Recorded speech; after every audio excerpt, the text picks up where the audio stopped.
জান্নাতে যাবে রে। আর যারা মা বাবার নাফরমানি করবে, যারা মা বাবার কথা মতন চলবে না, যারা মা বাবার কথা মতন ফেলে দিবে, তাদের কথা মানবে না, ইয়ারা জান্নাতে হতে পারে না। ওই জন্য আল্লাহ রসুল বললেন জান্নাত কোথায়? ওয়ামা জান্নাতুকা হুমা নারুকা। মা বাবাই হচ্ছে তোমার জান্নাত, আর মা বাবাই হচ্ছে তোমার জাহান্নাম। জান্নাত নিতে গেলে বিনা টিকিটে কোনো জিনিস পাওয়া যাবে না। তাহলে দুনিয়াতে মা বাবার খিদমত করতে হবে, মা বাবার সঙ্গে ভালো আচরণ করতে হবে। মা বাবা যদি তোমাকে খারাপ বলে, তাও সূরা লোকমানের মধ্যে আল্লাহ রাব্বুল আলামিন বলছেন, ওয়া ইন্না জাহাদাকা আলা আন তুশরিকা বি মা লাইসা লাকুম বিহি ইলম ফালা তুতিহুমা ওয়া সাহিবহুমা ফিদ দুনিয়া মারুফা। হে পৃথিবীর মানুষ, তোমরা শুনে নাও, তোমার মা বাবা যদি তোমাকে শিরকের মধ্যে করবে না, তুমি তার সঙ্গে ইহসান করবে, তার সঙ্গে দোয়া করবে, তার জন্যই করবেন। এই আল্লাহ রাব্বুল আমিন বলছেন, তাও তোমার মা বাবা তুমি বাদ দোয়া দিবে না। আল্লাহ রসুল বাদ দোয়া দিলেন, কাদেরকে বাদ দোয়া দিলেন? ওই পৃথিবীর মানুষদেরকে বাদ দোয়া দিলেন যারা বুড়াতি কালে নিজের মা বাবাকে পাইলো, বুড়া হয়ে গেছে, মা চলতে পারে না, বাবা বিধবা হয়ে গেছে, হাঁটতে পারে না, ওদেরকে পাইলো, তার মা বাবার খিদমত করলো না।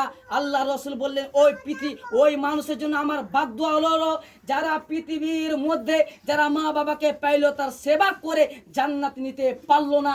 মা হচ্ছেন মায়ের পায়ে নিচে জান্নাত, বাবা হচ্ছেন জান্নাতের দরওয়াজা। যারা জান্নাতকে কিনতে পারলো না, তাদের খিদমত করে জান্নাত নিতে পারলো না, এদের জন্য আমার বাদ দোয়া থাকলো, এরা কখনোই জান্নাতে যেতে পারে না। আল্লাহ রসুল বলছেন। তাহলে পৃথিবীর মানুষ, আজকে আমার মা আছে, আজকে আমার বাবা আছে, তাহলে দেখেন কয়জন নিজের ছেলে নিজের মা বাবার উপরে অতি উত্তম বিশ্বাস রাখেন? তাহলে নিজের মা বাবা কয়জন ভালোবাসেন? নিজের মা বাবা কয়জন ভালোভাবে খিলান আর পিলান, পোশাক পুরান?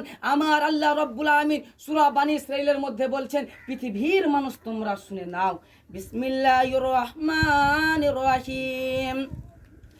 ইম্মা ইয়াবলুগান্না ইনদাকাল কিবরা আহাদুহুমা আও কিলাহুমা ফালা তাকুল লাহুমা উফিন ওয়ালা তানহারহুমা ওয়া কুল লাহুমা কাওলান কারীমা। হে পৃথিবীর মানুষ তোমরা শুনে নাও, হে দুনিয়ার মানুষেরা, ও আল্লাহর গোলাম তোমরা শুনে নাও। আল্লাহ বলছেন, বান্দারে, তোর মা বাবা যখন দুইজন বুড়া হয়ে যাবে, তা যখন চলতে পারবে না, তা যখন হাঁটতে পারবে না, তাদের সঙ্গে তোমাকে রেগে কথা বলতে হবে না, তাদের সঙ্গে তোমার জন্য দোয়া করতে হবে। কেন ভাবে আপনি আল্লাহ বলছেন ওয়াকুল্লাহুমা কাওলান কারীমা, তাদেরকে তুমি রেগে কথা বলতে পাবে না, তাদেরকে তুমি ধমকে কথা বলতে পাবে না, তাদেরকে তুমি জোরে কথা বলতে পাবে না, তার সঙ্গে ভদ্র কথা বলতে হবে। কেন করে ভদ্র কথা বলবো?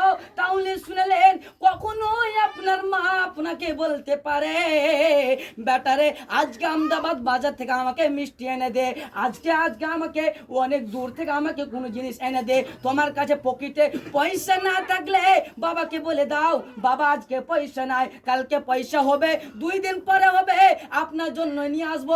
অথচ বাবাকে রেগে কথা বলতে পাবে না। আপনার মা আপনাকে কখনোই বলতে পারে, বেটারে এখন ঠান্ডার মৌসুম, আমার জন্য একটা শাল কিনে এনে দাও, আপনাকে কিনে দিতে হবে, আপনাকে ধুমকে কথা বলা যাবে না। আল্লাহর কাছে এই দোয়া করতে হবে। মা বাবা বুড়া হয়ে গেছে, তারা চলতে পারে না, তাদের উপরে জুতে রাখো। তুমি যখন ছোট ছিলে, তুমি যখন বাচপনাতে ছিলে, যখন তুমি চলতে ফিরতে পারছে না, বাবাকে তুমি 1000 বার পুছ করেছো, এই জিনিসটা কি বাবা তোমার উত্তর দিয়ে দিয়েছে।